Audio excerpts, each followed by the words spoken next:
I'll share a secret with you that not very many people know, but that everyone should. Here it is. Every single thing you want for your life is only obtainable at the highest level if you have a healthy, well-regulated nervous system. Now, this isn't something I discovered or merely a theory. It's widely understood and grounded in science. And in this video, I'll explain why it's true and share 3 vagus nerve practices that can help support and calm your system. Welcome to the You're Not the Problem podcast, where the conversations help you understand your nervous system, your patterns, and the adaptations that have been running your life, so you can stop turning on yourself and start standing with yourself. In this space, we tell the truth about unwanted behaviors like emotional eating, procrastinating, overworking, people-pleasing, and self-sabotage. We talk about what it's like to live with ongoing stress and overwhelm, how that state shapes your choices, your relationships, and health, and how to step into a lighter, more grounded, deeply authentic way of living. My hope is that every time you listen, you feel less alone, more compassionate towards your patterns, and more rooted in the truth that you're not the problem, you're the possibility. Today's episode is extremely important because your nervous system sits as the foundation of your entire world. Now, I say that because the state of your nervous system determines the version of you that is available. So when you're in that home base, ventral vagal, rest and digest state, what I call home base, you have access to the version of you that is calm, curious, connected, creative, and capable. This is what I refer to as your expansive self. And when you have access to this version, you have more bandwidth to stay present, to make choices that reflect what matters to you, and to keep showing up with steadiness instead of swinging between pushing through and shutting down. Your expansive self is calm, steady, and capable. It's the part of you that knows what you want and how to create it. Now, if your nervous system is in the upper range of the sympathetic fight or flight state, you're living as the version of you that is hyper-vigilant and activated. Your body is keyed up and tense, and it keeps you ready for whatever might come your way. Your mind scans for what might go wrong. Your thoughts speed up. Your attention narrows to whatever feels urgent in the moment, which is basically everything. Your perception of yourself, others, and the world, it reads danger, and stress runs the show. You may feel scattered, irritable, impatient, or restless. And even when you're getting things done, you still feel behind. If your system is in the third state, what we call the dorsal vagal shutdown state, you're living as the version of you that feels overwhelmed, depleted, low on capacity. Your energy drops, your motivation becomes hard to access, and even simple tasks feel like too much. You may deeply want to follow through on what matters to you, but find yourself procrastinating, spinning in circles, or reaching for numbing and distraction, right? That may look like being stuck on the couch, scrolling, zoning out, binge watching, or eating. And this doesn't happen because you don't care, but because your nervous system has shifted into a protective power save mode that makes action feel next to impossible. And when you're in these last 2 states, you're in survival mode, okay? Stress, anxiety, overwhelm are high, and you lose access to your prefrontal cortex, the part of your brain that's connected to your creativity, your long-term vision, your goals. And when you're stuck in that high alert physiology for too long, you don't just feel stressed. You're literally cut off from your expansive self. And your system, at that point, it's only concerned about getting through the next 2 minutes rather than thriving in life. Now, I talk a lot more about how the state of your nervous system impacts the version of you that you have access to in my book, You're Not the Problem. I've made the introduction available to you in a link in the video description below. So check it out after you watch the rest of this video. So think about the state of your nervous system like the foundation for your life. Your life is a house, and you want to construct this beautiful mansion, right? But in order to do that, you have to have a strong foundation to build on. No matter how much you want it or how hard you work, if your foundation isn't strong, your efforts are going to crumble again and again. But when your foundation is strong, you have the clarity, the capacity, the energy to follow through. So whatever it is you want in your life right now, health, financial security, strong, healthy relationships, purpose, peace, it all starts with a healthy, well-regulated, flexible nervous system that spends most of its time in the ventral vagal home base state. That's the state where your expansive self is available. And that's the self that can take you anywhere you want to go. So let's talk about how to work with your vagus nerve to help calm your system and return to home base. Now, the vagus nerve is one of the most important pathways in your body for regulating calm and balance.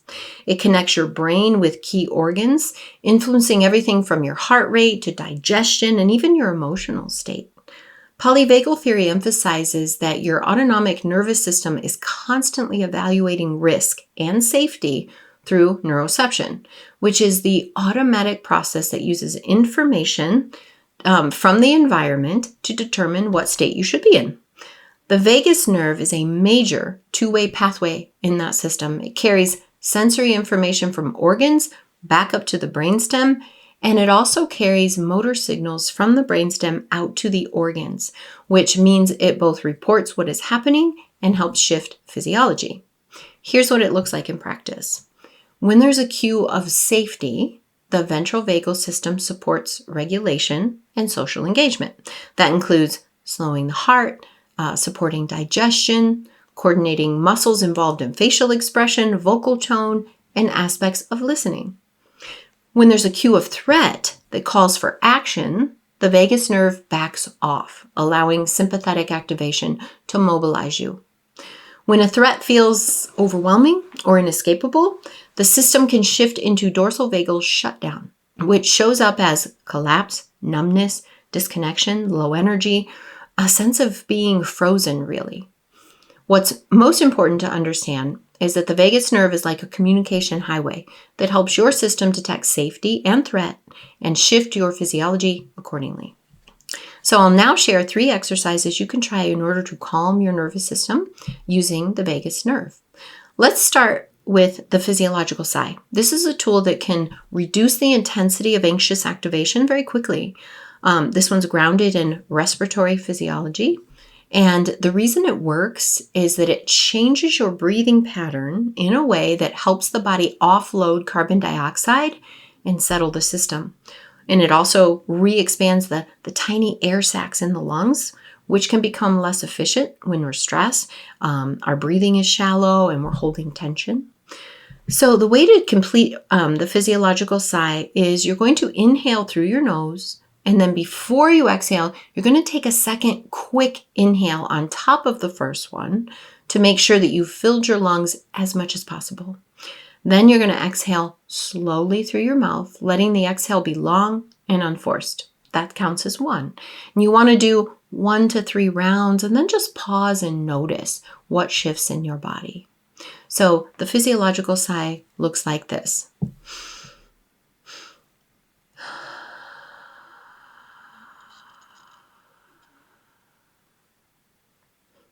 Very simply stated, the physiological sigh helps calm you because it makes breathing more efficient, which tells your brainstem, hey, we're not in danger here. And that shift allows your nervous system to move out of high alert and back toward regulation. The second practice is less of an emergency brake and more of a steady downshift. It's an extended exhale breathing, which simply means that your exhale is longer than your inhale. Now, from an autonomic nervous system perspective, longer exhales tend to increase parasympathetic influence and reduce sympathetic drive, which is one reason this can be so supportive when anxiety is present. So here's the simple structure. You just inhale through your nose for about 4 seconds, and then exhale slowly for 6 to 8 seconds. The exact count matters less than the relationship between the two. So if counting makes you tense, just focus on making the exhale longer. Ready?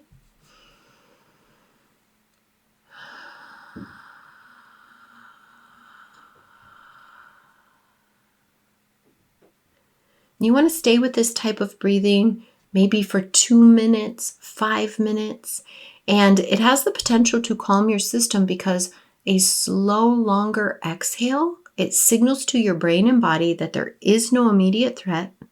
It increases the parasympathetic, the calming influence that helps bring your heart rate and your stress response down. Now, the third practice works through a slightly different pathway, and it is especially useful if your anxiety is felt in the chest, in the throat, or in the face, and also useful if the breath-focused practices make your mind work a little overtime. This one uses gentle vocalization with a low V sound.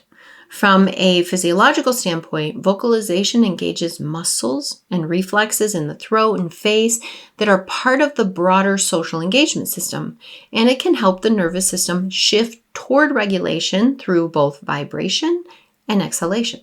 So in order to complete this exercise, you inhale gently through your nose and then exhale with a low V sound with your lips softly closed, allowing the vibration to spread through the throat, chest, and face. So keep it easy and steady rather than forced. And you want to repeat maybe 5 rounds or so, and then pause and notice how it's landing within your body. So let's try this one together.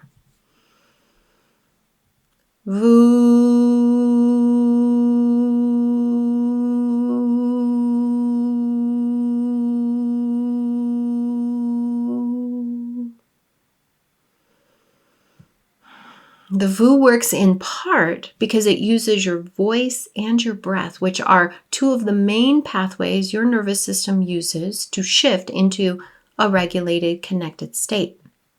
Now, with each of these 3 exercises, you're not trying to make something happen. You're supplying your nervous system with a consistent sensory input that often supports settling in a direct body-based way. Now, whenever I teach these practices, I always include this next part because it keeps people from doing what so many of us do, which is try something, feel like it didn't work, and then decide, this must not be for me. My nervous system must be broken, right? But most of the time, the issue is not the tool or the nervous system. It's context, state, or what your system is perceiving in that moment. So let's look at the reasons why you feel the exercises might not be working for you. One reason is that your nervous system may be too activated, okay? So when you're in the high sympathetic activation or in the shutdown, but particularly in that high sympathetic activation state, your body is mobilized for action, right? And then when you're tipping into shutdown, your system is conserving energy and protecting you in a different way. But in either case, the brain and body are prioritizing protection over calming, over settling, which means a breathing pattern or a VU practice may not create a noticeable change right away. The practice might still be doing something subtle, but because the system is not in a receptive state, you don't experience tremendous calm. A second reason is that survival mode tends to interpret anything unknown as a threat. So when your system is already on high alert, even neutral internal sensations can feel suspicious. And even helpful practices can feel unfamiliar enough that your brain reads them as something's happening, I need to stay vigilant, right? This is especially true with breath-focused tools. So if paying attention to breathing or bodily sensations has ever been linked with any kind of panic, trauma, or sense of losing control, bringing awareness into the body can temporarily increase alarm rather than reduce it. Nothing has gone wrong. Your system is doing what it was trained to do, which is treat uncertainty as risk. A third reason is that your environment or your physiology may be sending stronger threat signals than the tool can outweigh in the moment. So polyvagal theory emphasizes the state of your system is shaped by cues from both inside and outside. So if you are in a loud, conflict-heavy, time-pressured environment, your nervous system keeps receiving cues that it needs to stay mobilized. And the same is true as if your body is already under stress from lack of sleep, dehydration, caffeine, blood sugar swings, hormonal shifts, inflammation, pain, or other any kind of other physical inputs, right? A fourth reason these tools may feel ineffective is that your mind may be racing 1,000 miles an hour. And if that's the case, it may be hard for your body to receive the signal that you're trying to give it. These bottom-up tools, meaning they work from the body up to the brain, they're designed to change your physiology so that your brain gets the message that you're safe enough to settle. But if what's happening from the top down in your mind, constant catastrophic thinking, looping, worrying, urgency, then your system can stay activated even while you're doing the right body-based practice. Now, in those situations, we'll talk about what to do in that situation. But a fifth reason is that some nervous systems need co-regulation before self-regulation really becomes available. So for some people, the fastest way out of high alert is not an individual technique.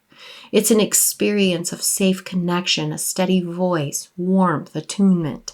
And when that ingredient is missing, solo practices can feel limited, not because you're doing them wrong, but because your system is wired to settle in relationships rather than self-care.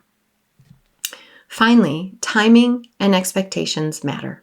These tools often work best as training, not as one-time rescue. So if you only reach for them once you're already in that overwhelmed state, you may get a tiny shift rather than a dramatic change. And it's easy to misread that as failure. But when you build them into your day, your nervous system becomes more flexible, and the same tools tend to work more reliably when that stress goes high. Okay? So if these tools, you feel like they're not working for you, or you feel you're becoming more activated, please don't use that as evidence that you're doing it wrong or that your nervous system is broken. Most of the time, it really just means your system needs a different kind of input or a different pathway than the one you just tried. The first thing to know is that not all tools land the same way, which is exactly why we have so many different tools. I teach well over 50 tools because nervous systems are different. And because the same nervous system can have different needs for different kinds of support depending on the day and the state you're in. I think of your somatic practice as a tool belt full of many different implements that you can choose from depending on the job at hand. The goal is not to find the one perfect exercise that works in every moment. The goal is to build a menu of options so you can choose what fits you in real time. If you want more options to experiment with, I have a resource called the Inner Compass Toolkit, which I've linked below. In that resource, I share several additional tools that you can try. Also important is your expectations. A lot of people, they expect that dramatic calm, but really we're working and looking for something that's maybe 10%, a little less urgency, a small decrease in intensity. Those small shifts are meaningful because your nervous system learns through repetition and experiences. So these tools just work better when you practice them consistently, especially trying them on when you're only mildly activated, not only when you're at a peak, okay? And I suggest you try a tool for a few times a day for a few weeks before you decide if it works for you. Now, a third adjustment to consider has to do with your thoughts. If the reason your system is resistant to settling is anxiety, anxious thoughts, it can help to add a gentle distraction tool first to interrupt the mental spiral long enough for the body-based tools to have better traction. One simple option is called rainbow colors. You just look around and you find an object in each color of the rainbow: red, orange, green, etc. The premise is to give your mind something structured but very, very simple to do.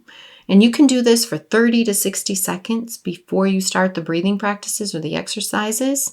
You can also do it while you're doing them so that your brain is not feeding the anxiety loop quite so strongly at the same time that you're trying to relax the body. Most importantly, if any of these exercises create any type of panic, just set them aside, right? These tools, these are educational and supportive. They're not medical or mental health treatment. So if you're dealing with intense anxiety or panic attacks or something that feels unmanageable, set them aside. Consider reaching out for support. Finally, I want to highlight something that's really important here. These tools are helpful. They have the potential to help you reach your desired state more of the time, But understand that meaningful change is not created through a nervous system hack.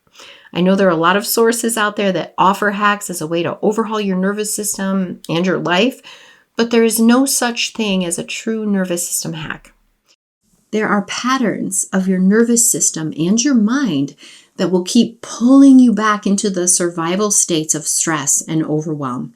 To change your life fundamentally and reach your goals, whether your goal is to build your personal empire or to make your bed in the morning, you have to understand your nervous system and mental programming, the programming that you've been using to create your circumstances. You can then alter these programs to become consistent with the life you want.